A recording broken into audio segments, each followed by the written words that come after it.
Hi, welcome everyone. Welcome to PH Startup Week. Thank you so much for joining us for this session about how to make school again. Lots of things happening in education these days.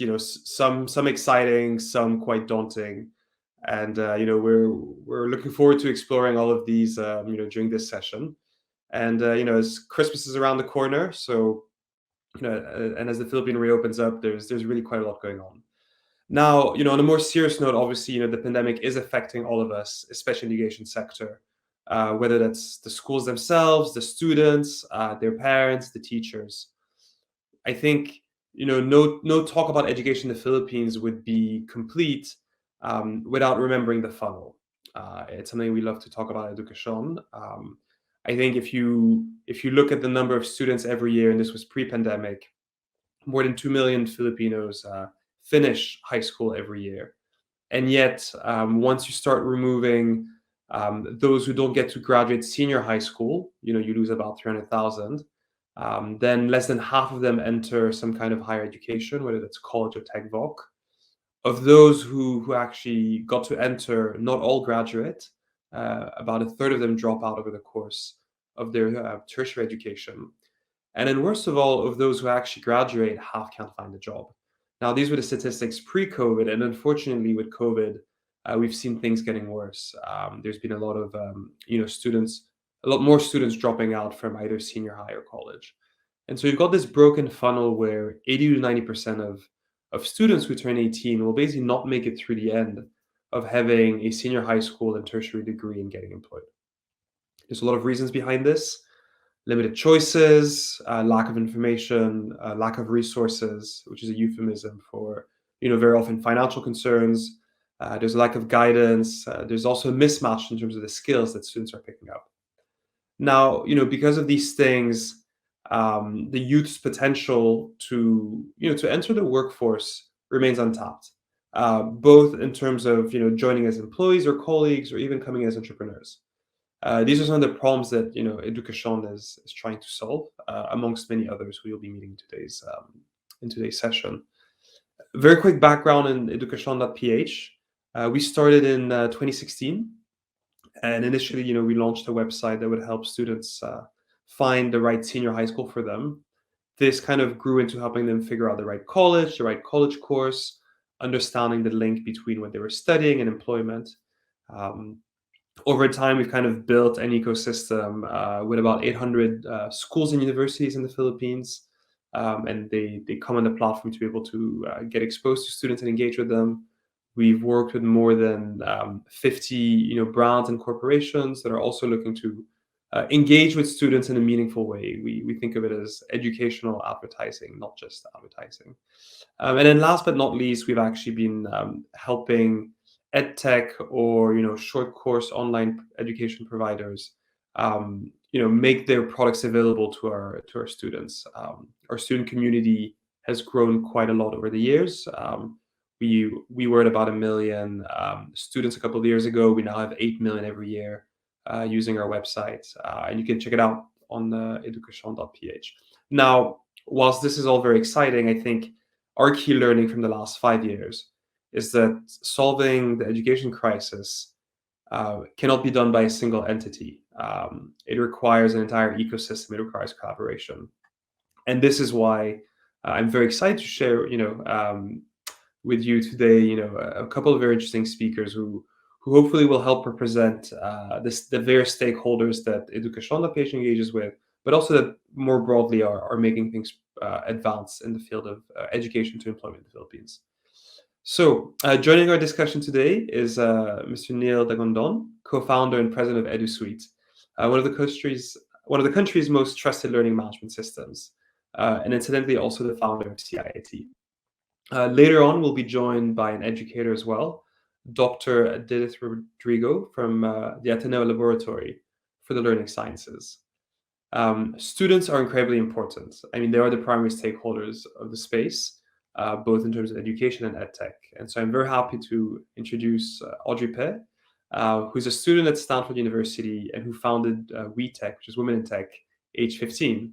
Incidentally, we've also worked with her when we were doing a campaign to encourage women in tech. So lovely to see you here, Audrey. We have Cedric Atienza, who's a student at Ateneo de Manila University and also a UX designer for NextPay. And last but not least, we've got Paco Berba, who's an undergrad at UP Diliman taking up industrial engineering. So Cedric and Paco are both leads of the Google Developer Student Clubs in Ateneo de Manila and UP Diliman, respectively. So they're here to share with us a little bit about the role of tech in education in terms of community impact. Over to you, Cedric and Paco. Great. Thanks for the introduction, Henry. Let me just share my screen. All right. So once again, thanks Henry for the introduction. I'm Sijit Yanza, the current lead for GDSC Ateneo, a junior product manager at NextPay, and a co-founder of Taiki. With me is one of my closest friends, Paco Burba. Hi guys, my name is Paco, and as Siege said, I'm from UP Dalaman and the current GDSC lead of my chapter. And we're here to give you a little talk as to why we find education and technology particularly close to our hearts, and how we can possibly utilize these to create social impact that lasts. And I guess just to start, we'd like to ask you guys a couple of questions that we'd want you to think throughout this whole talk, right? So first is, what is your why? Next, what is your drive? And lastly, what is your passion? The reason why we want to ask you these things is out of curiosity, and we want to know whether what your answer is actually true. And so, to start on this talk, we'll be starting with a pretty close topic for us for over a year now. And I'll be telling you as to why I find, and I'm pretty sure a lot of people find, how this pandemic sucks. The pandemic has been pretty harsh on us. There's been a great struggle to shift in the online setting. Education has been significantly hard. We've been sitting hours and hours in front of our screens, not knowing when to sleep. Our business has been drastically changing. The market's changed, and we basically had to start from scratch. And the daily life as we know it is basically not even our daily life, really. It's been changing everything. Not only that, our norm is generally broken. Everything that we know for the past 10, 20, 30 years, even, is basically gone. We basically had to start from scratch and adapt as we go. This whole new normal thing is generally not normal to us, and the uncertainty of new life is quite scary because we don't know what tomorrow will bring. And to top it all off, the impact to communities, to people out there is insane. People get sick. People die of COVID. If not that, they get sick from mental illnesses due to the quarantine, and we lose money, a lot of money.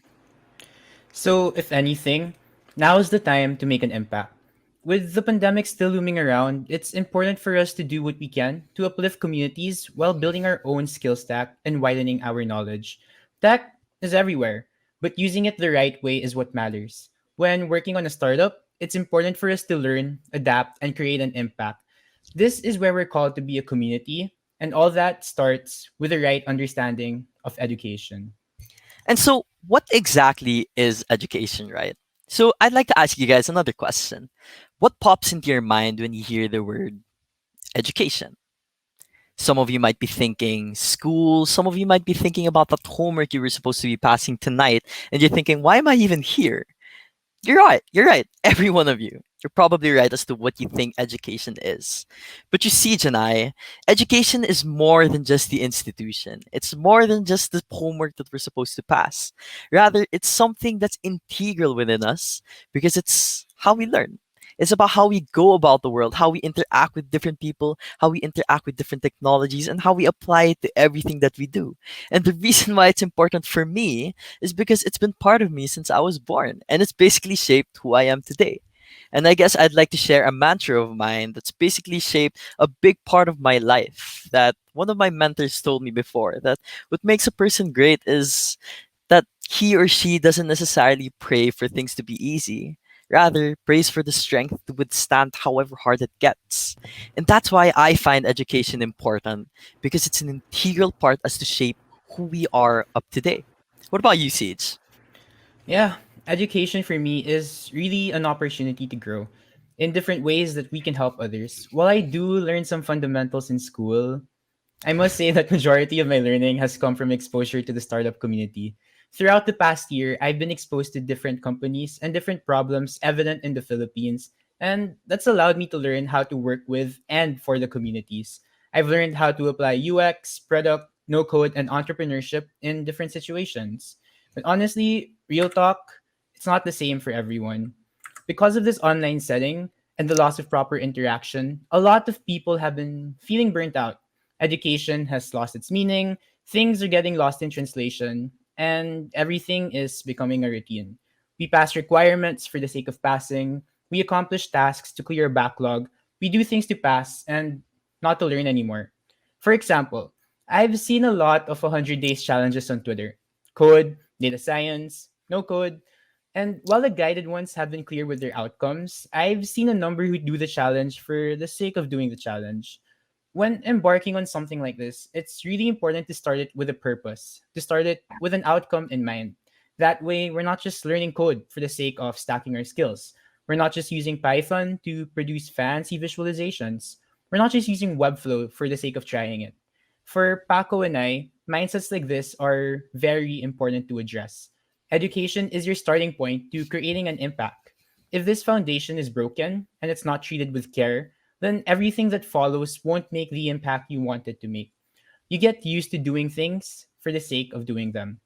And honestly, this is the exact case happening with a lot of tech lately. Tech is everywhere. It's literally in everything we do. Hardware wise, we see it in our phones, our gadgets, the laptop you're using to view the stock right now. Software wise, you're watching the stock through the internet, you're taking notes on Google Docs or Notion, you keep in touch with your friends through Messenger and Discord, and you learn through Google. You see, things are built for a purpose. Things are built to solve problems, and it's not right to build just for the sake of building. What's more important than the product itself is how we integrate it into society. In my case, I've been given the privilege to work on different projects and startups in fintech, e-commerce, edtech, and SaaS over the past year and a half. I've seen how tech can impact people and how it can touch lives if built properly with the right foundations. With proper integration of tech, we can provide a lot of opportunities for small businesses. We can provide opportunities for underserved students. We can provide opportunities for people who face all sorts of problems. It's how products like Zoom, Notion, Grab, Edukasyon.ph were built. How about you, Paco? How have you Thanks. experienced tech's integration into society? Thanks so much for that question. And I guess, guys, from Siege's experience alone, you can already see how impactful and how beautiful tech can be. And for me, that's what I genuinely find genuinely beautiful about tech. Because not only does it work towards to help other people, not only does it work to uplift different communities, but in and of itself, it also forms a community that helps each other grow.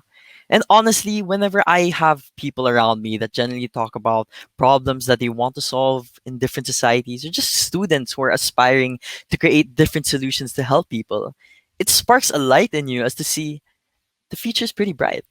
Because we're not alone in this, that even if we're in this slump, we have a way to get back up, and that's possible through tech. That we're for helping other communities get back up by helping each other get to that goal as well. And honestly, that's one of the most wonderful things about tech. But the problem is that even if I think we need to realize that tech is everywhere. And I guess, as ironic as it may seem, education should technically be more accessible at this age. Also tech. But then apparently right now, even if it's at the palm of our own hands, it's still so hard to reach, manifest, and utilize to uplift other people. And why is that? Because there still exists so many problems into entering tech.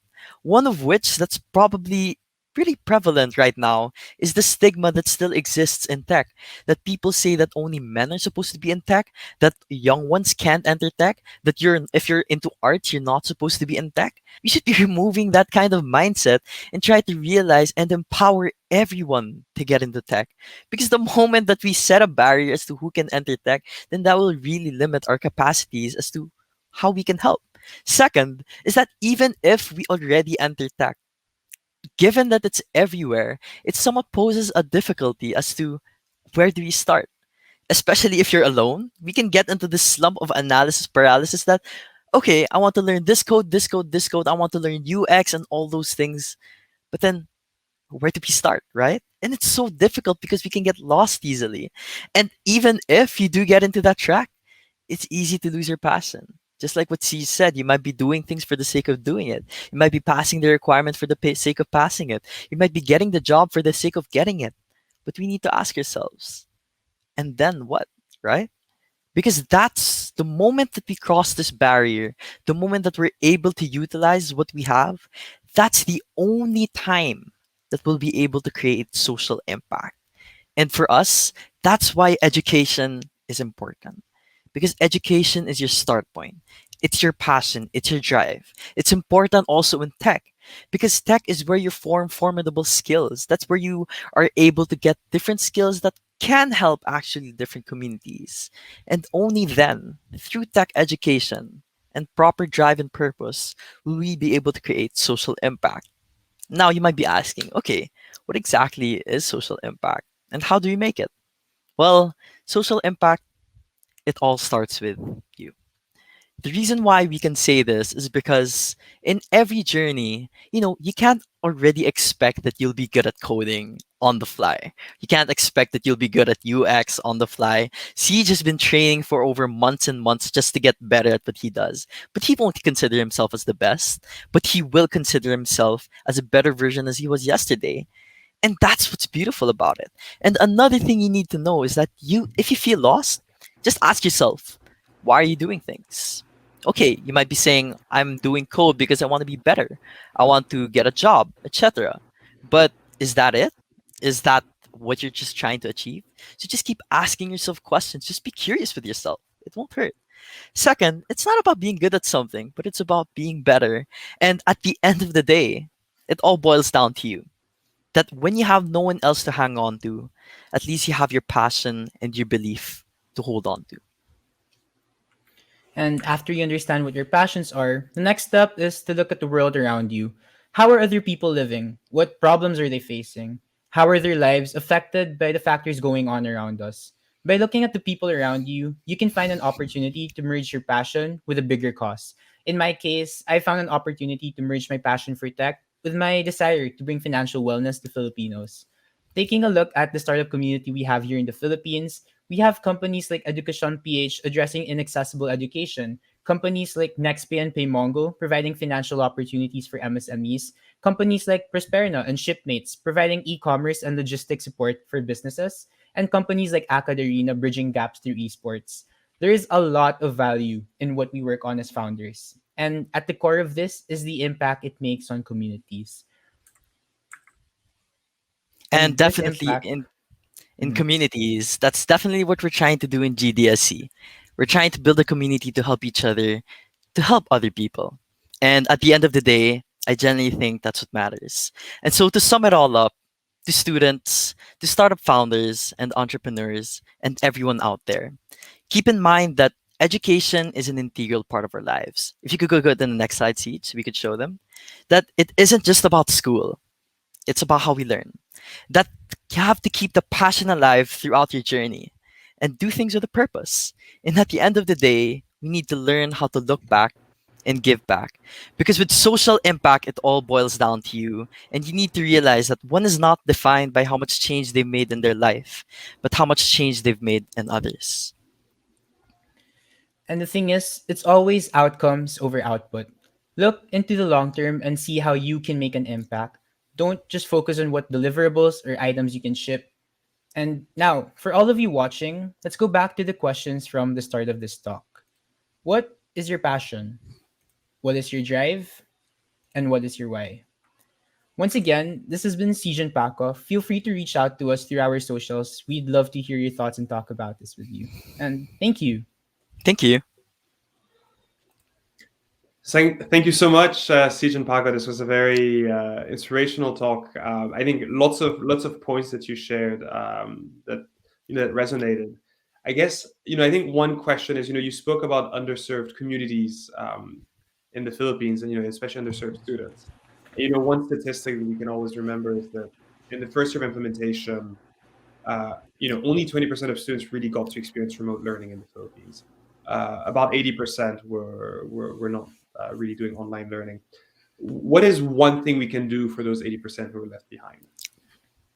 Mm-hmm. Um, that's definitely a good question. And I guess in every situation that we're put in, there are always limitations, especially there are a lot of economic, political situations. We're in the Philippines, we're in a third world country. And it's definitely hard to reach out to people if they don't have access to it. And so we can't force students to go online if they can't go online. And so we can't necessarily always force that. But the best way to approach this is to always open opportunities and alternatives that is more comfortable to their situation, because we can't force them to go to Zoom if they don't even have a tablet to home to, and we can't necessarily force them to go to an online course if they don't even have a laptop to go to. And so in education, it's important for us to remain exclusive. We shouldn't bound ourselves into this mentality that tech should just be learned in tech, but try to offer opportunities, whether offline or through different means, whether it be through donation funds, caravans, or whatnot.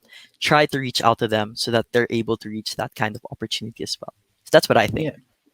Yeah, and Great. to give a concrete example, here in GDS Ateneo, we've built solutions to help people access education better, despite not having internet and all that. So, for example, we were able to build an educational chatbot on Messenger to utilize the use of free Messenger and free Facebook for underserved students. That allows them to do Google searches, do Wikipedia searches to help them find resources despite limited access to internet.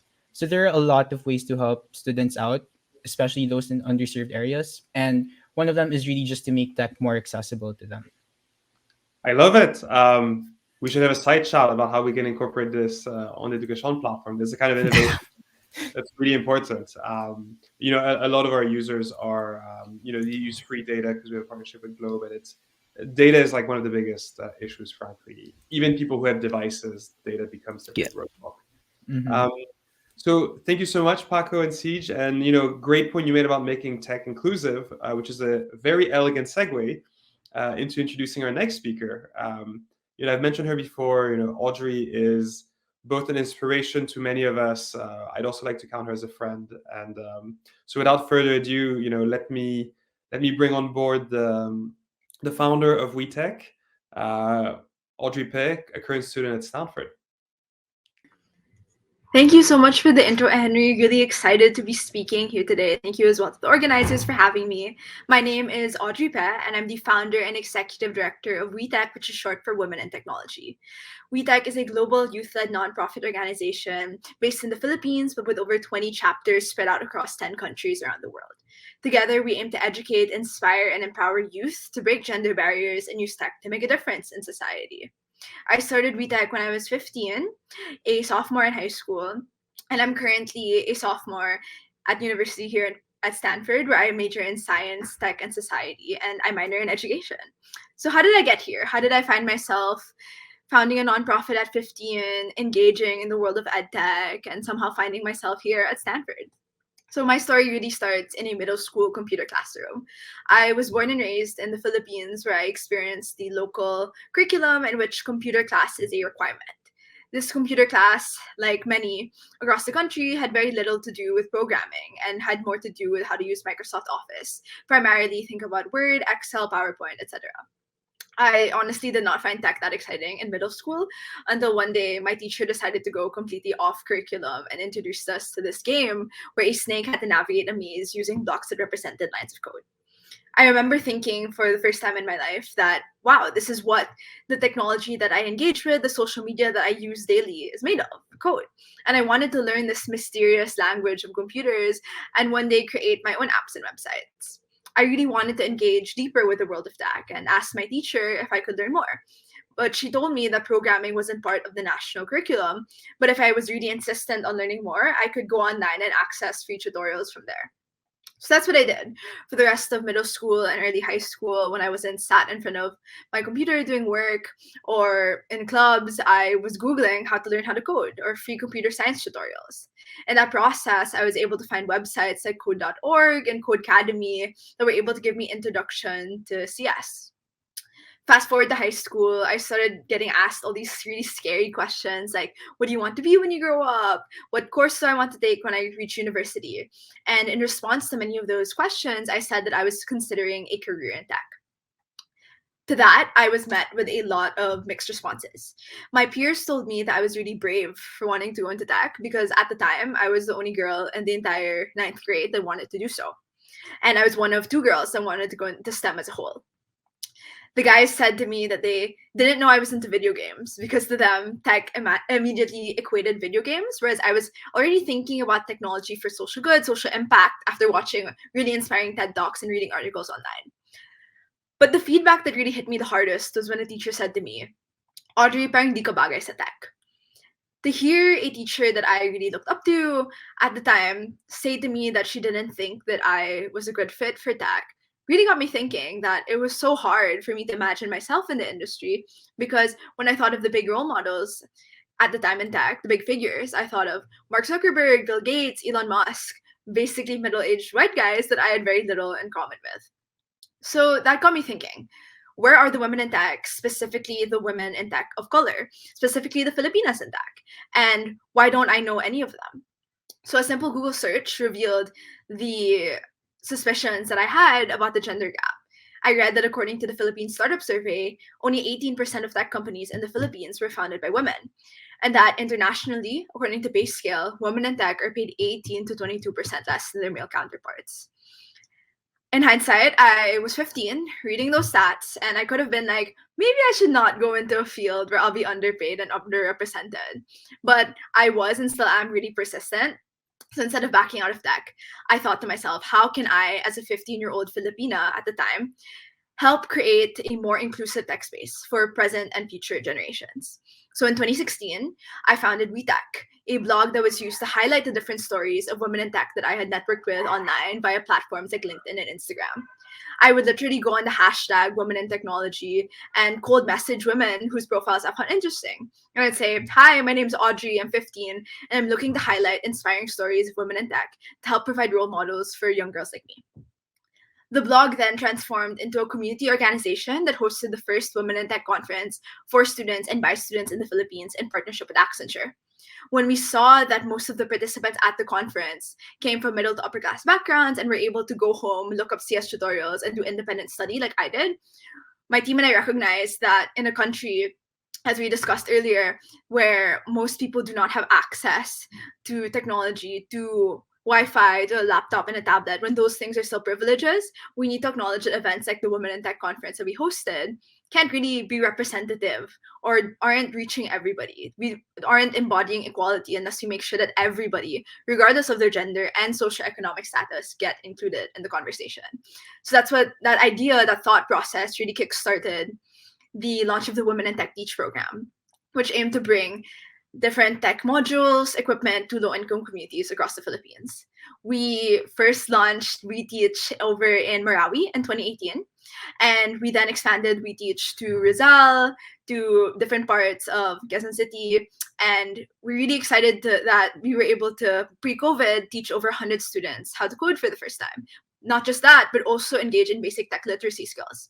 I think a lot of the time when we're talking about bringing access to low-income groups to technology, we shouldn't just think in terms of like how to teach them how to code. We should think about how to teach them how to use like the basics of computers. Because when we went to Marawi, we found out that a lot of the students there had never used laptops before. So our lesson plans included how to turn on a laptop, how to use the different keys, how to navigate platforms like Microsoft Office that my peers and I took for granted because we always had that technology at our fingertips. So when we're thinking about digital inclusivity, education, EdTech, we should make sure that nobody gets left behind.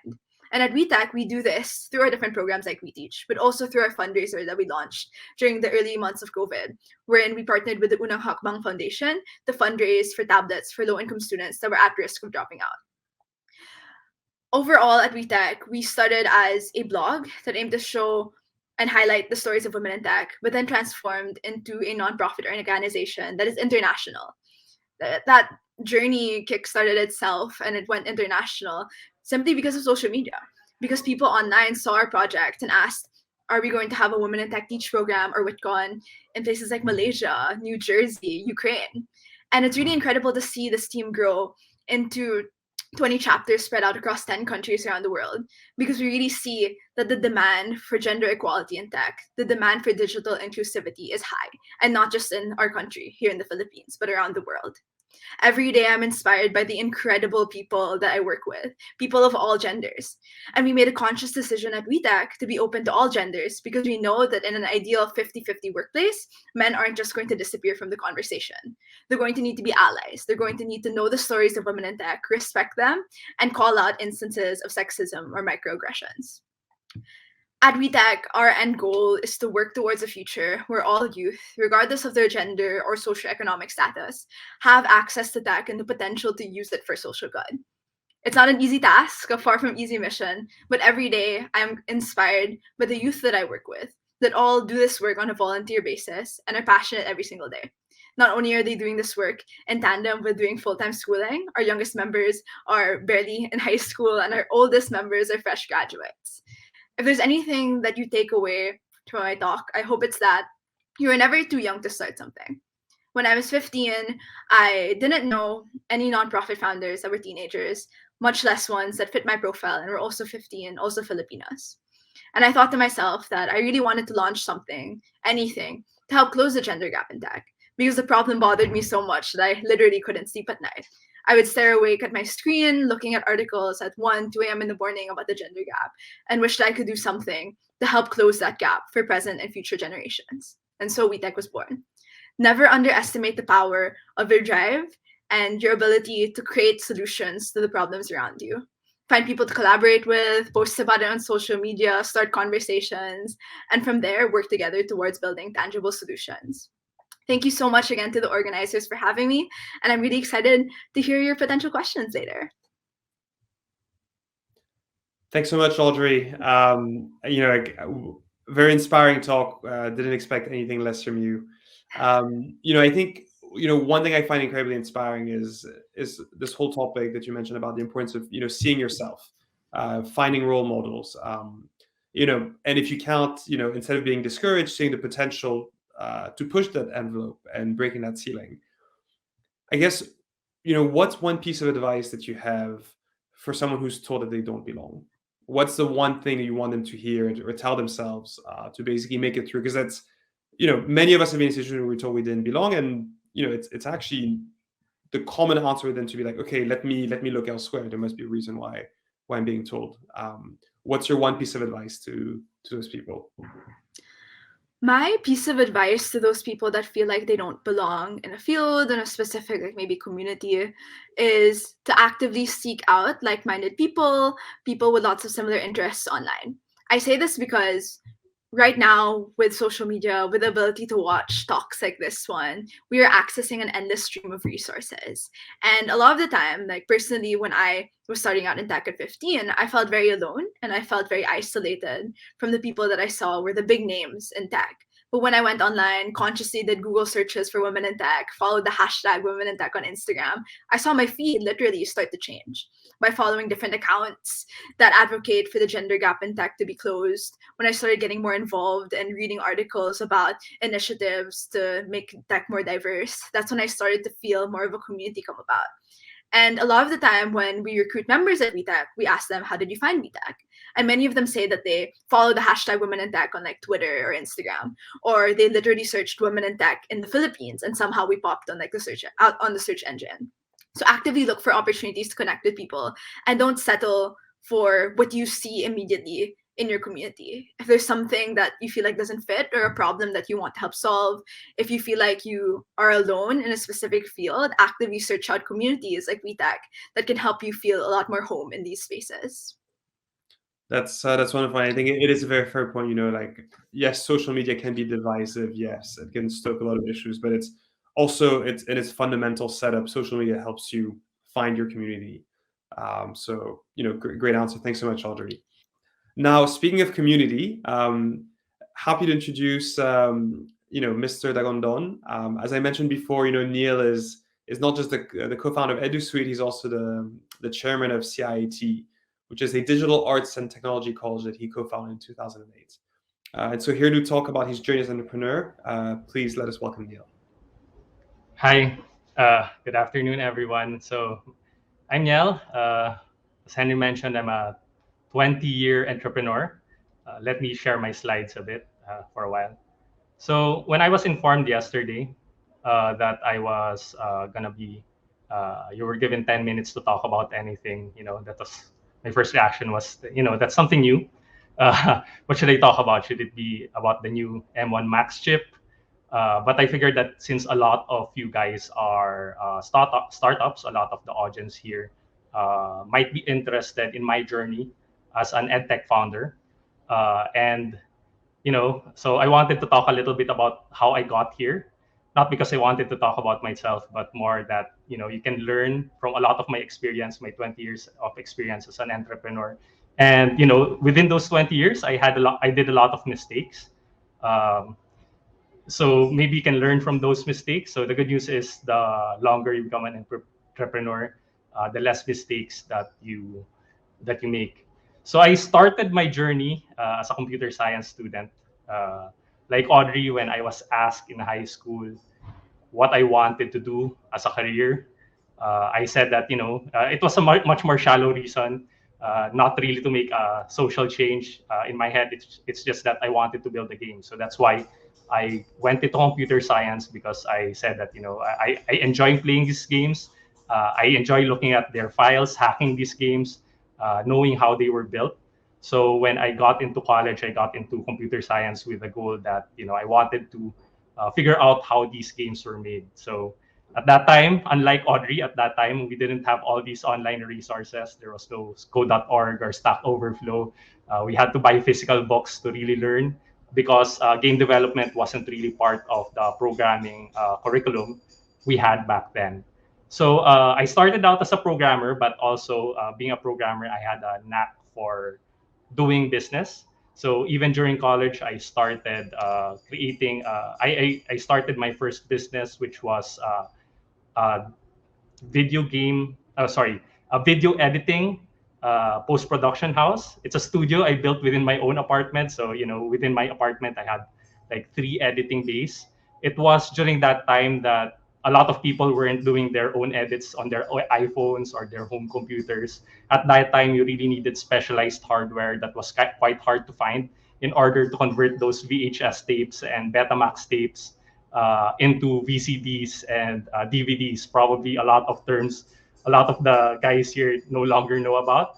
We needed to digitize those analog files, and that's why I figured it would be a good opportunity, because no one was doing it in our area, and we had a lot of like art students and communication students that had to do editing the manual way, where they had to physically cut the film and paste them together in order to make a cut-to-cut edit.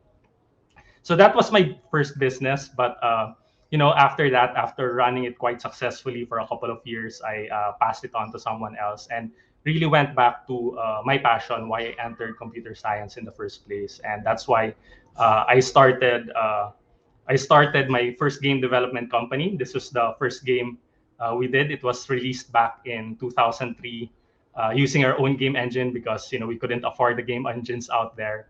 It actually made quite a bit of news back then, because it was sort of the first game that was made in the Philippines, according to Wikipedia.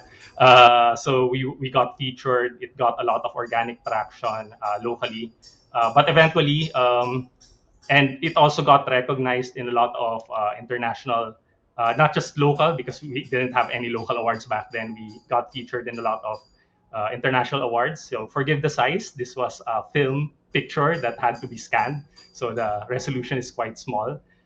So when we won that award, we said that we're made. We can continue doing this as a studio, as a business. We're gonna keep on continuing building games that we want to play, that we love. Unfortunately, it didn't pan out that way. We had to pivot our business, because not because you won awards, it's going to be commercially successful. So that era of doing our own original games didn't last very long. We were considered an indie. We didn't have our own distribution channels. We got pirated a lot, especially by the Asian countries, where they sell hacked CDs. So after a while, we figured out that this is a sustainable business model. We had to change, otherwise we actually even ran out of money back then. And we said that we needed to revise the business and make it more sustainable. So we transformed into a work for hire studio, game development studio, and after that, we grew our studio into doing like a couple of games a year, into doing 5, 7 games a year. And in the course of the 13 years that I ran the studio, we were actually produced close to 70 games, a lot of them, for various platform over the course of 13 years. So, we did it for the PC, the Nintendo DS, for Facebook games. We did HTML5 games. We did mobile games, even for the original Nokias, and all the way to the first iPhone. So that was our story.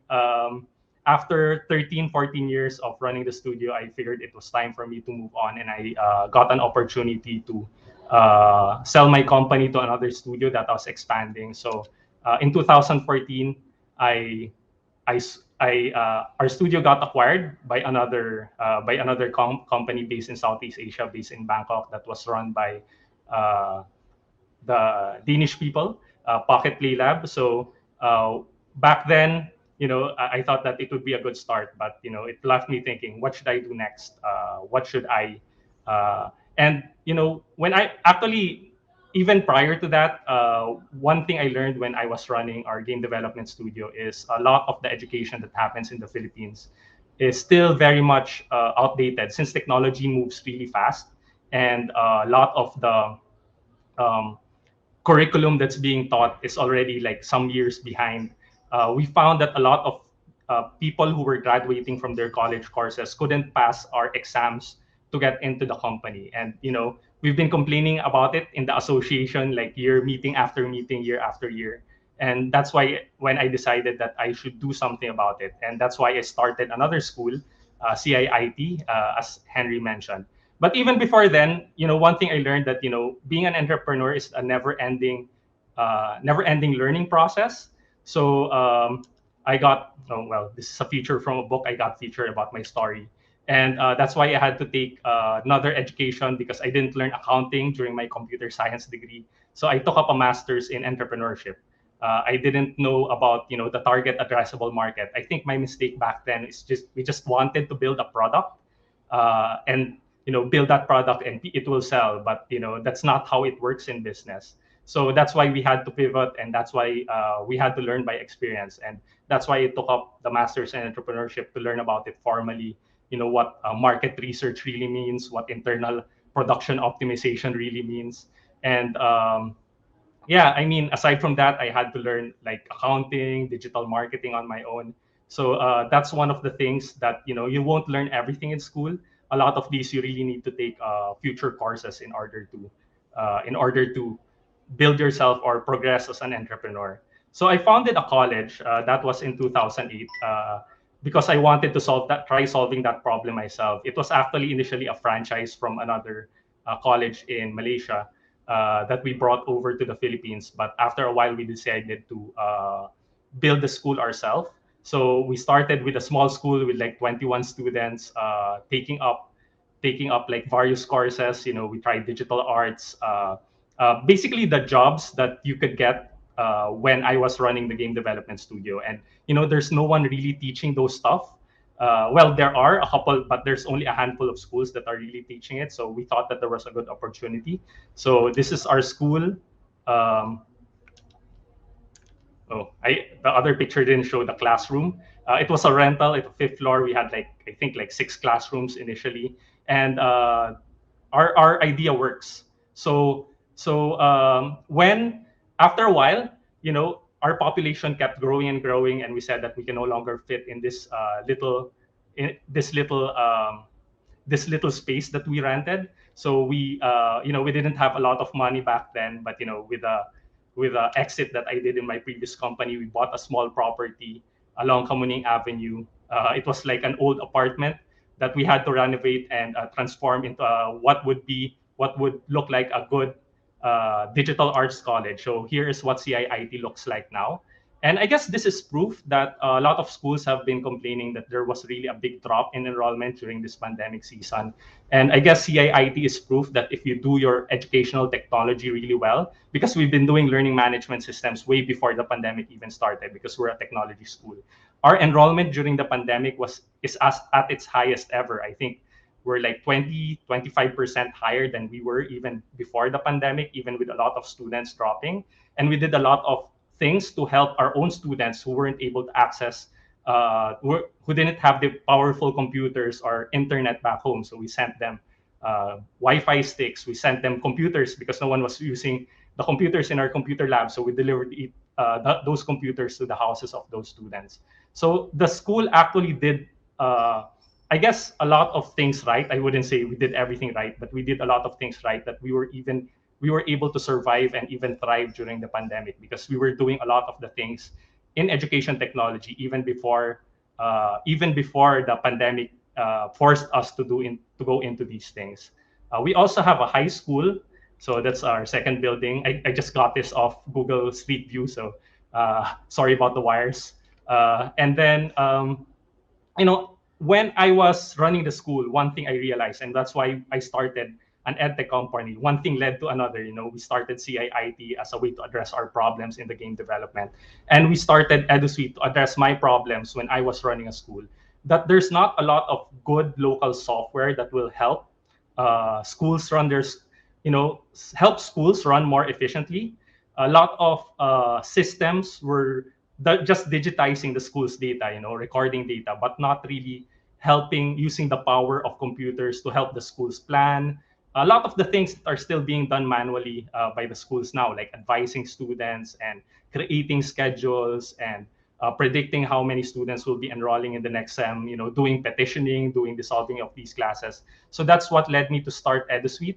I met my co-founder, Callan. He was part of the CHED's technical panel for computer science, and he noticed that this problem is not isolated to us in EduSuite, but is actually found in a lot of other schools, because he's been touring the country approving computer science degrees.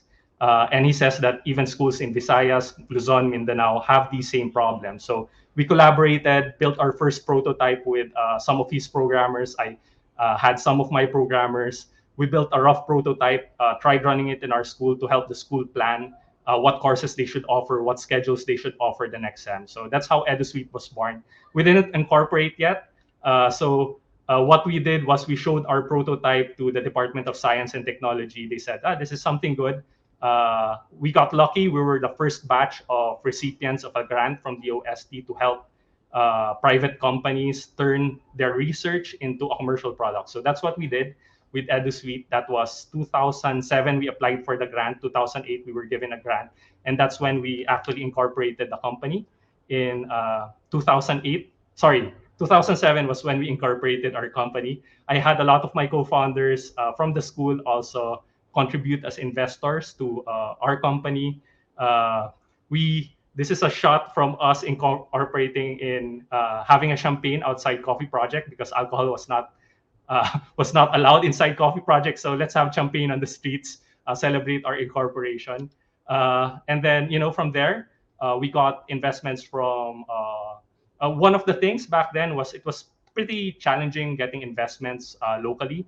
We had a handful of groups that were doing angel investments, but the DOST money can only get you so far. We needed to get investments from other groups as well. So we got Manila Angel Investors Network to to invest in us.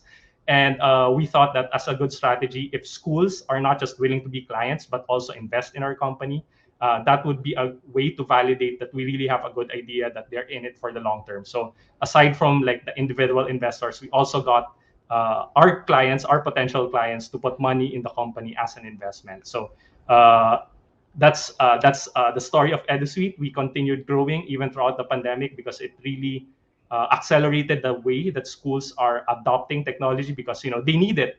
Like prior to the pandemic, it was hard to get a meeting with a school president without you having to go to the school and sit in their office and talk and present your product physically. But with the pandemic, everyone's doing online meetings now.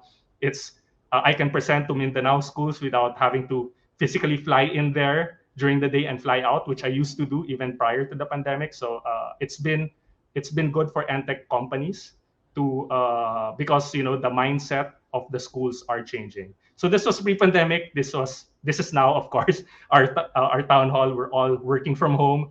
A lot of people have adopted to it. They're thriving in a work from home environment, and yeah, that's EduSuite. Aside from the initial school where we ran, we're actually live in 15 schools. 16 schools as of yesterday. One just gave verbal confirmation, so they're not there yet. We're under contract signing, and we now have like 36,000 students under our platform running our school management system. That's my story. I hope it's both inspiring and if you have questions, I also mentor other schools as well, other edtech companies as well, and advise schools on how they should do their other educational technology. Yeah.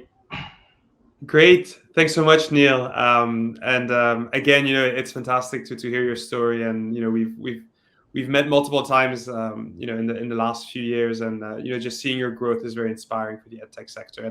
And I do hope that this encourages more people to go into edtech, whether you want to start your own company, whether you want to join one. I'm sure Neil is hiring. We're hiring, so there's always a lot of opportunities in edtech. One quote. We're hiring, yes. So that's what I should advertise, right? Yes, exactly. Go to our job ad. We're always hiring. It's really hard. There's not a lot of technology graduates. Just like recently with the K-12 transition, there's not a lot of graduates at all. Yeah, and I think what's interesting as well is there's not necessarily like a large pool of, especially of people who've worked in edtech. I think if you were to start an e-commerce company today, you can easily poach. You can probably convince someone who's like done a stint at Lazada or at Shopee or at many of the other e-commerce platforms. EdTech is a more nascent industry in the Philippines, and so there's just a smaller pool to kind of learn from or poach from. And it's actually a segue into my question. I loved your quote about entrepreneurship being a never-ending learning process.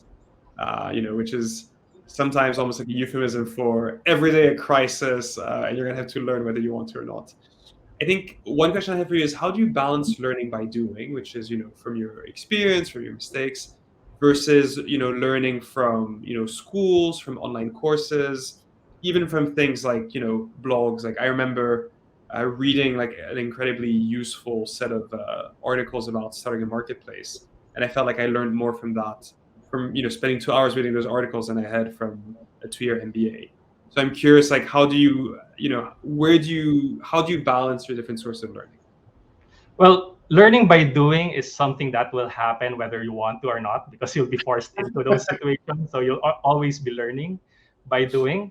But having the mindset of always forcing yourself to learn is something that a lot of entrepreneurs, need to have that, I guess, mindset or passion to do. Or even if they don't have their passion, like I mean, personally, I force myself to read a nonfiction book. Like I'm a slow reader, as in I take like one chapter would take me a couple of days to finish. So I would force myself to read a nonfiction book at least once every 2 months or 3 months, because I always, slip my deadlines.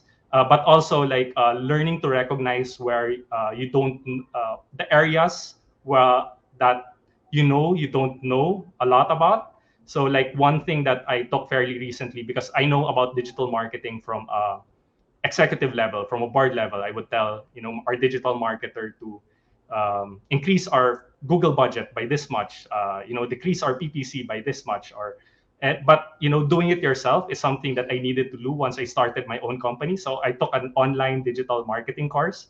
Well, of course, it was free because it was from my own school. So I had my own employees teach me how to do the digital marketing. So I learned how to do the clicking myself when I opened adwords.google.com. So those are the stuff that you need to force yourself to do being an entrepreneur.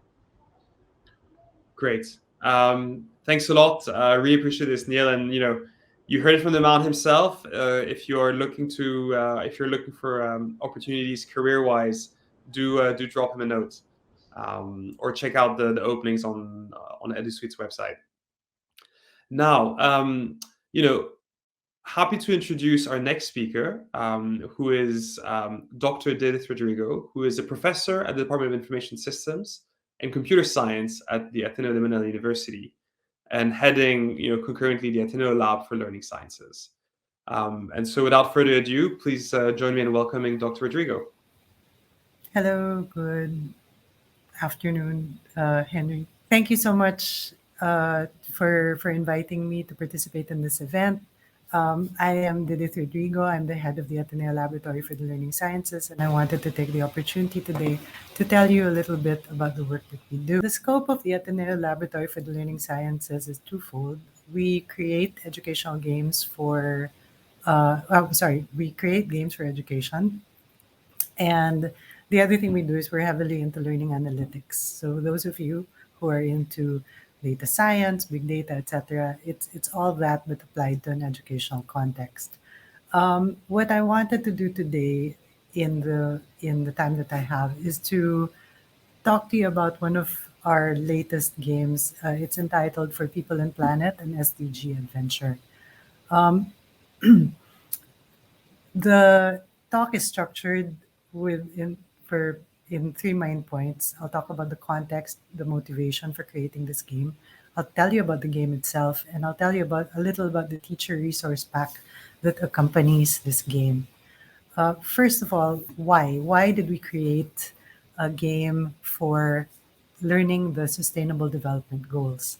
The motivation behind it was to convince individuals that they have a role to play in making our planet more sustainable. However, convincing individuals is really not easy because it requires them to do things that are not always convenient or easy. Um, Also, sustainability education needs to happen at a young age. We have to learn from the time we're very young about what our roles are in living sustainably. Sustainability solutions begin with your own individual actions. They are not simply the work of large institutions, but they actually begin with individuals and individual choices. The 17 Sustainable Development Goals of the United Nations are further subdivided, or can further be grouped into 5 categories: so natural capital, food systems, social services, livable communities, and ethics and governance. And sadly, there's a dearth of materials that shows how interconnected these different goals are. Um, Furthermore, there's a dearth of materials that talk about these goals in relation to the Philippine context. So I was listening to what the previous speakers were talking about, and I believe all of them touched on this need to contextualize whatever we do, whatever technology we develop, whatever problems we try to address. They need to be rooted in our own context, and that is the Philippine context. So our goal for creating this game was to fill in this gap, this dearth of materials uh, for Filipino learners specifically, and we wanted to make something that was narrative, um, fun, fun to use. Beyond that, we also wanted to create teaching materials that could accompany the game. So this was sort of the overall goal. There are, of course, existing games on the Sustainable Development Goals, and they vary from computer-based games to board games, and they're made by creators from all over the world. Some are made by the UN itself, and we find, as we reviewed these games, we find some recurring themes. First is that the Sustainable Development Goals are situated in day-to-day contexts. They're not simply abstract, they're not conceptual, but rather they are situated in what we do, what we choose on a daily basis. Also, these games tend to be activity oriented. They're not didactic, but rather they inspire, or they cue the learner to do something active, to actively engage in the game.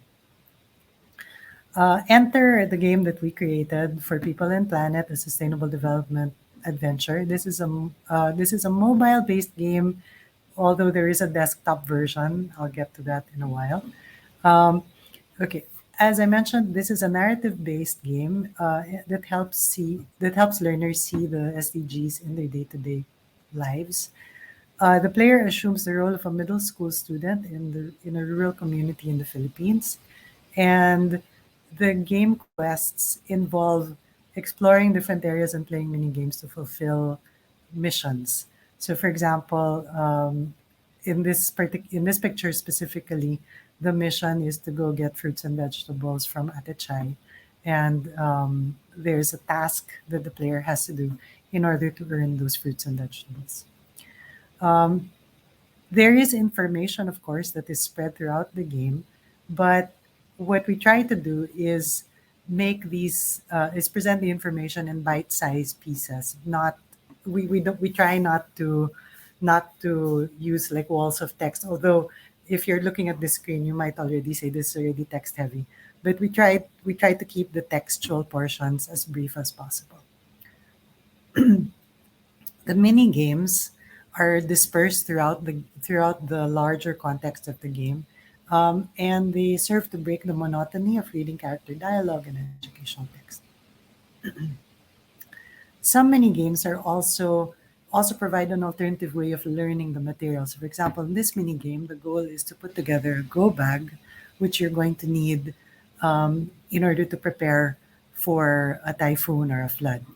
And the items that you need for the go bag, excuse me, are distributed throughout the room. So here you have bottled water, you have an ID here, you have a first aid kit, and so on. There are 5 game stories, each of which teach a set of sustainable development goals. Some sustainable development goals are taught in more than one story. And I won't walk you through all 5, but I'll just use one example, which is the game What's for Lunch.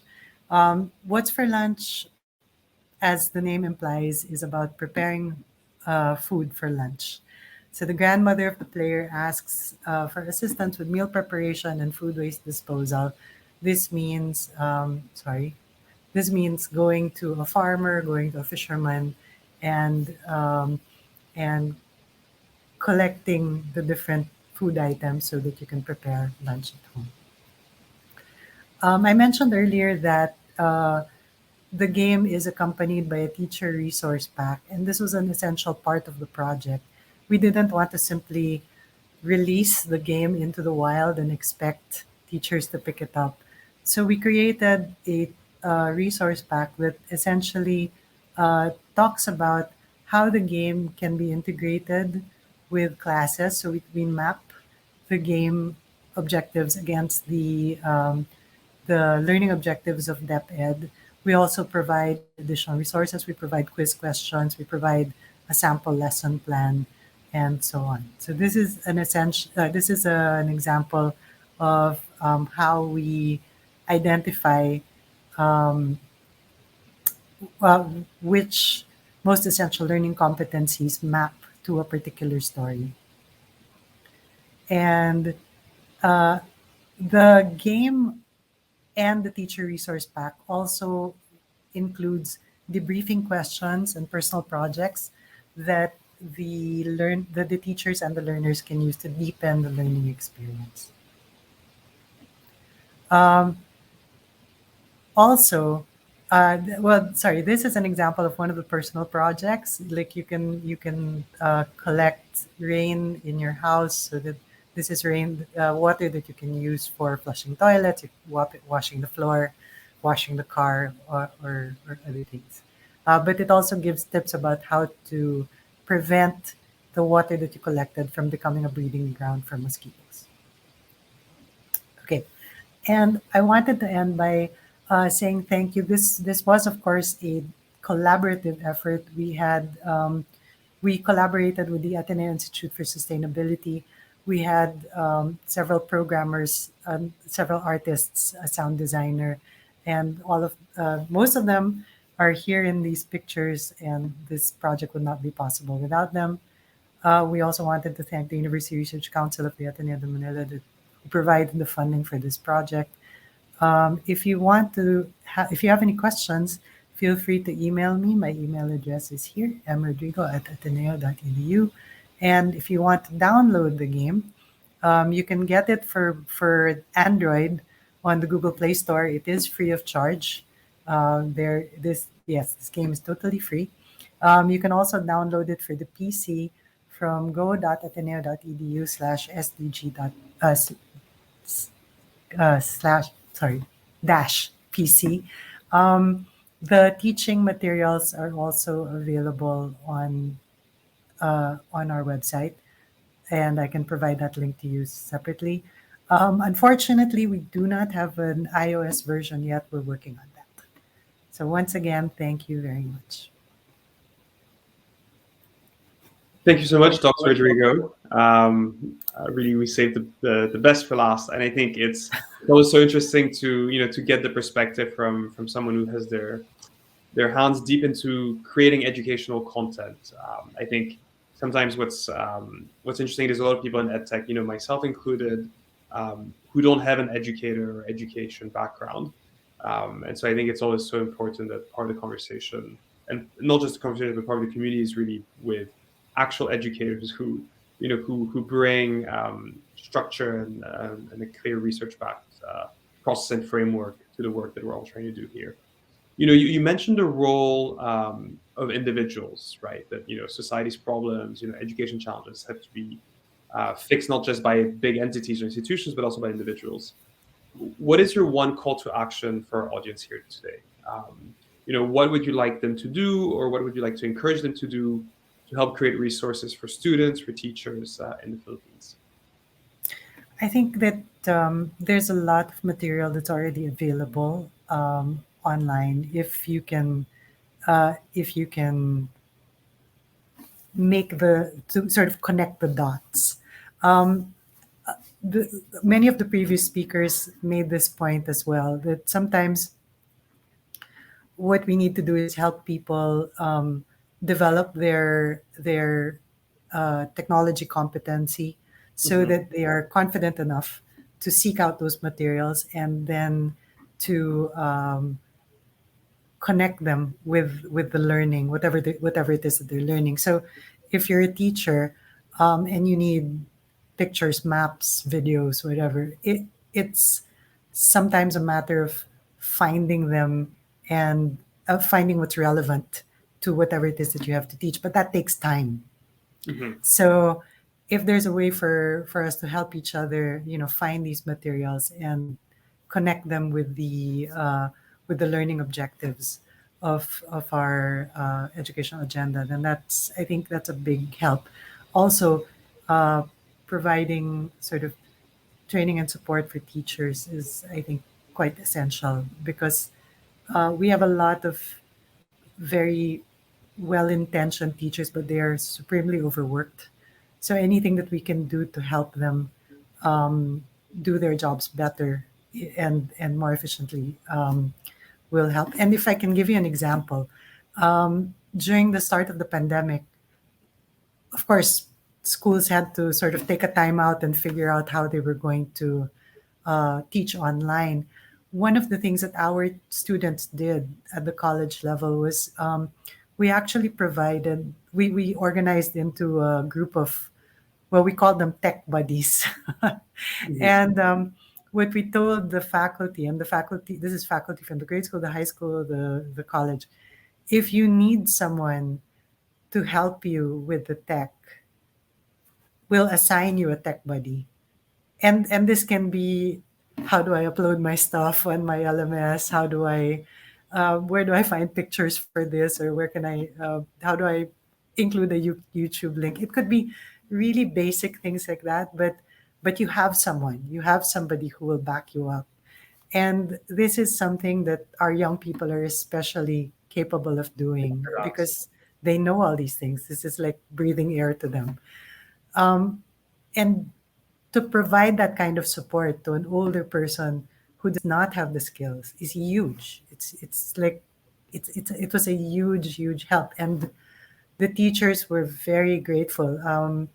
They really felt much more confident, much more strong, much more capable, because they knew they had this person, this young person behind them. So this is something that, yeah, you know, you can be a teenager and do this. You can be in high school or grade school and do this because you have the skill.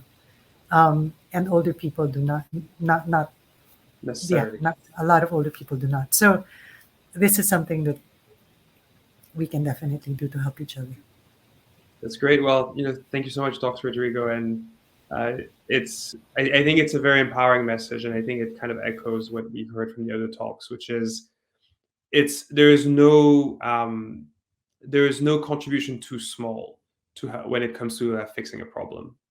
And I think if we look at the crisis that we're facing in the Philippines today in the education space, it really will take more than just a village. I think it's going to take a whole country to fix it. And with that, would love to move to the final portion, which will be a brief Q&A session, for us to kind of to summarize a little bit all the different topics we've covered today and really talk solutions, talk involvement. And so, welcoming back our various speakers for today.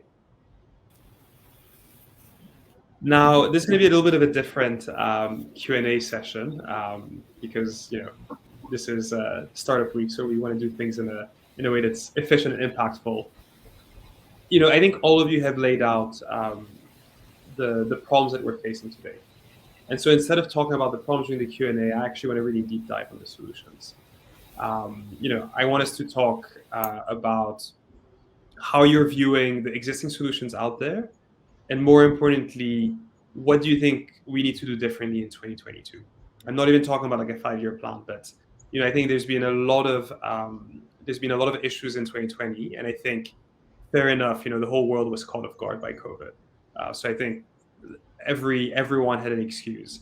I think in 2021 we've seen that the Philippine education system has fallen behind other countries, right? And I'm not even just talking about PISA. I'm talking about the fact that we're, I believe, the only country in the world that hasn't reopened schools aside from Venezuela.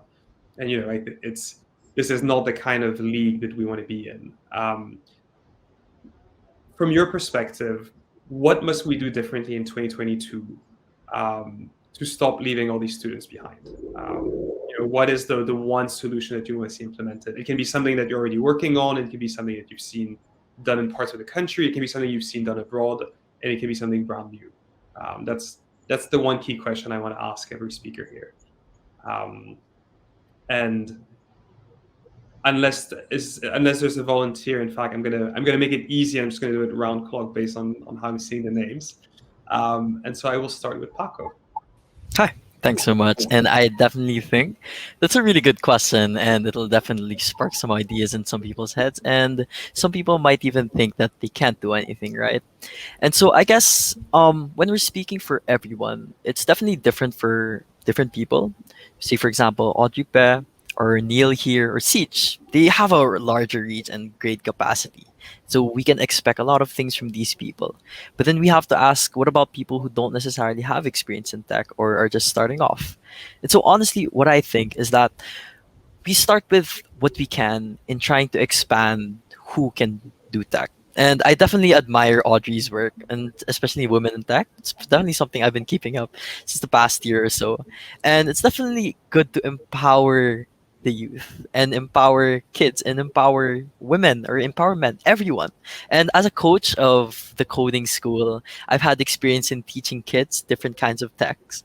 And one of the things that really sparked my heart was whenever I'd see them enjoy, whenever I'd see them laugh and learn different kinds of things. And for me, even if it's something that's really little, if you're able to share your knowledge and wisdom and be able to share the beauty of tech, it's definitely a starting point. And from there, we're able to form a community. We don't always need to solve the problem immediately, but we just need to work towards solving the problem. For me, I definitely think we all start somewhere. And so the solution that I would pose is we do what we can to share the knowledge and the beauty of tech. And so we started somewhere. Yeah, that's what I think. Great. Thanks a lot, Paco. And I think it's And it's interesting. It's something we discuss a lot of at Edukasyon. It's how do you bring back the joy in learning? I think when you talk about education, especially in the last 2 years, it's a lot about frustration. It's a lot Yeah. about challenges, and it's it's about Zoom fatigue. It's a lot of very negative connotations. But Exactly. fundamentally, learning can be joyful. And it's and again, I go back to your earlier talk about like once you find your passion, once you find your why, like Audrey, you can get like lost in internet black holes, but the good kind where you're just reading article after article, seeing interview after interview, and just getting incredibly motivated. So I think bringing back the joy in learning is incredibly important. Next, I would like to ask Siege for his take. Right. It's great that you mentioned bringing back the joy in learning because that's something that we're really advocating for in GDSC Ateneo. So something that we really emphasize is purposive education, and I think that's something that needs to be done not just in communities, not just in organizations, but really on a high level.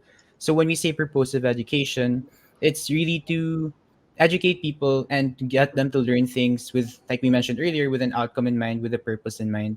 And here in DSC, like what we're doing now is we're really talking to each of our members, talking to every member in our community and understanding what they want to achieve. We're making sure that from the start, they're not just here to learn Python, they're not just here to learn Flutter, but they're here to learn how to build solutions. And by doing that on a more high level, not just with tech, but even with other perspectives like political sciences, management, even in the sciences, we get a lot of perspectives, we get a lot of opportunities to really grow and bring back that fulfilling feeling that we have when we learn something new. It's not just the Zoom fatigue, it's not just about passing requirements, it's not just about stacking our skills, but really it's about doing it to go towards something. And like I mentioned earlier, outcomes over output. And I really think that's something that we have to emphasize on a high level with institutions, with communities, and with organizations. That's great, and I think I love that outcomes over outputs, and I think whilst it's going to be very important to make sure that we bring this up with government, with education institutions, I think if we share that message more broadly with students and with teachers, you can have a lot of kind of grassroots evolution, grassroots improvements in how we view education. So thanks so much for that, Siege. Next you. up is Neil. Would love to hear your take. So the question is what we should do differently this year in order to improve education in the Philippines. Well, Exactly. I actually don't have an answer to that. I love the outcomes over outputs discussion statement. I think like this pandemic didn't really put us behind in education. It's just that it highlighted how far behind we actually are. It's that we didn't have these problems before the pandemic started. It's just like this pandemic was really a wake up call. A lot of schools just realized that, oh no, what do? We don't have a learning management system. It's just our teachers are learning now how to use Google Classrooms, and Google's Classrooms are the basic level of a learning management system. So it just like highlighted these problems. So I really do hope that when things go back to normal, people don't go back to their old way of thinking about things, and they continue. Because there was a lot of innovation that happened. I mean, that's the positive part during this pandemic. There was a lot of innovation, but well, even if the innovation means just adopting technologies, but yeah, on the negative part, a lot of students fell behind as well. Oh, so I think that for me, it's just that by next year, a lot of some schools are going back face to face. I think by the middle of the year, they're projecting that most schools will be going back face to face. I think that when we do get back face to face, people will still have this innovation mindset that happened during this pandemic, and it will still continue happening. So we can catch up slowly, hopefully faster than slowly. Eventually catch up with the rest of the with our neighbors or our peers when it comes to education technology. Well, for someone who didn't have an answer, that does sound like a pretty good answer. Thanks so much. Thanks so much, Neil. Audrey, what about you? What are your thoughts? I think in terms of what can be done better in the upcoming year, like in the foreseeable future in terms of the education sector, would be to generally very much acknowledge as a standard that technology and education are intertwined. even before the pandemic, we can see the different inequalities that exist in schools based on access to technology. And at WeTech, we've always seen that link. But we've noticed that with our work, it's garnering more attention, not just within the country, but also globally in terms of our Women in Tech Teach programs. Like the indelible link between education and tech is more talked about now. When we used to start these types of conversations in 2018, a lot of people didn't really give it as much attention as compared to now when you're really seeing the effects because of the pandemic. So moving forward, I think it's very important for all sectors, not just the education sector, to think of that link, especially when we're considering how if education is a basic human right, then thus technology should be a basic human right too. I think that when we talk about education systems, there is an endless kind of stream of problems that can be talked about. And currently at school, I'm taking this class called Education 101 on teaching and learning. And part of the class talks about like different learning methodologies, specifically with and without technology. And we can see that with technology, there opens so many doors and so many opportunities to engage with learning material, not just in like Zoom classes, but outside as well. I find that here at university, I'm much more reliant on online resources, whether it's like in turning in my papers or engaging with different things like PolEv or just different like ways to interact with lecturers. And these solutions, these things that I access on a day-to-day basis at Stanford, I believe should be available to everybody, regardless of what university they attend. So I think that in order to make that accessibility happen, though, it's going to take more than just the education sector to acknowledge it and work towards it, but also the government, also the nonprofit sector, just all these different stakeholders to work together to make technology accessible to all. Because I think that if there's one thing that the overarching theme I think that all of the panelists are talking about is how this is really an issue that is going to take multiple stakeholders to help solve. So the continuous effort, the project, and overall like the baseline acknowledgement that tech is a basic human right should be something that we should strive for in the upcoming years. Great, thanks so much, Audrey. And I think I think one of the, as you say, one of the underlying issues that we need to address is the access, and I think it's also something that everyone else spoke about during this talk. And whilst there's a lot we can do as individuals, fundamentally, when it comes to improving the internet infrastructure in this country, frankly, that's the job of government and of the three telco operators. And until we have the right regulatory framework that pushes for the right infrastructure, will kind of be rearranged. Like, my favorite expression is you're rearranging the chairs on the deck of the Titanic. Like you're not solving anything. And so I think the good news is actually the Philippines has been experiencing both a drop in the cost of internet and a massive improvement in the upload and download speeds. There's still some way for us to go, but I think the trend of the last years has been very positive. And I'm actually quite an optimist when it comes to how internet access will improve in the Philippines over the next 2-3 years. And last but not least, Dr. Rodrigo. Henry, I wanted to riff a little off what you had said about when it comes to improving education. There's things we can do as individuals, but for scale, the challenge is really is really government, right? And this problem, the recent PISA scores, that's not new. That we've had those problems for decades already. I remember as a young academic, we were already being told that the Philippines has some of the lowest scores in these international tests. So in order to scale up these solutions, we really do need a government solution. The private sector can only do so much, and we as individuals can only do so much. And it's one of these wicked problems with many, it's a many-horned beast, so many-headed beast. But there are some basic things like we need good nutrition in schools. Our students need to be fed. If our young people are hungry when they go to school, they can't concentrate. They need running water in their bathrooms. They need more classrooms. They need textbooks. So I'm talking about very, very basic things. I'm not even getting to the tech part. When it comes to tech, you mentioned connectivity, and I'm really glad. Maybe one of the bonuses of this pandemic is that we have better internet now. But There's also this there's a digital divide that exists. And Audrey, I don't know if you're talking about this at Stanford, that you have the people who are on prepaid lines are have a different level of internet access from those of us on postpaid or broadband, because the people who have prepaid have to be very conservative with the way they use their data, as opposed to those of us who just kind of leave the faucet on. And so when they use their their data, or if they use zero rated internet, and maybe again Paco and Siege probably have this experience, there's a limit to the kind of media that they can access.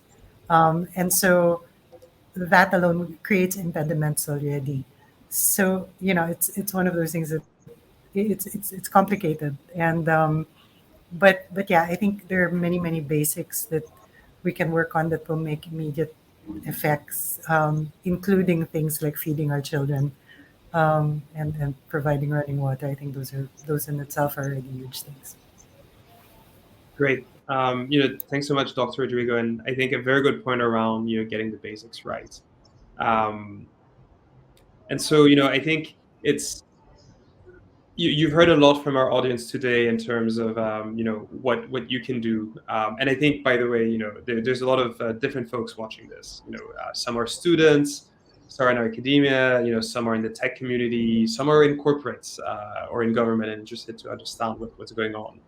I can also share my own little call to action on the Edukasyon side. We're always trying to figure out how to make access to information more accessible. And to Dr. Rodrigo's point, sometimes that means like having to come up with like low bandwidth solutions. And so a lot of Edukasyon's content has been made very low bandwidth to make sure that it's easy to access for all students. But there's always a trade-off. That means that our videos or some of our more interactive games can only be used by those with better internet. And so that's a digital divide that we need to be addressing. And so I think, my suggestion to everyone who's watching this is, if there's anything that inspired you from any of our esteemed speakers, if there's any cause you want to join, if there's any opportunity you want to pursue, the one takeaway you should have is do not be shy, and you should absolutely reach out. We are flashing on the screen, the email addresses of the different speakers. You can also, find everyone here on LinkedIn, probably on Twitter, Instagram, Facebook, whatever floats your boat. But my suggestion to you is get involved. It's education, a fascinating sector. There's so much going on. There's so many problems to fix, and we can keep endlessly. We can be part of the solution. So if you want to be part of the solution, please reach out to any of our speakers, myself.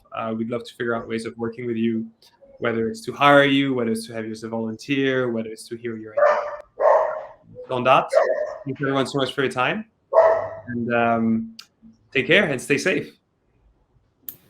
Thank you, everyone. Thanks for having us. Bye. Thank you.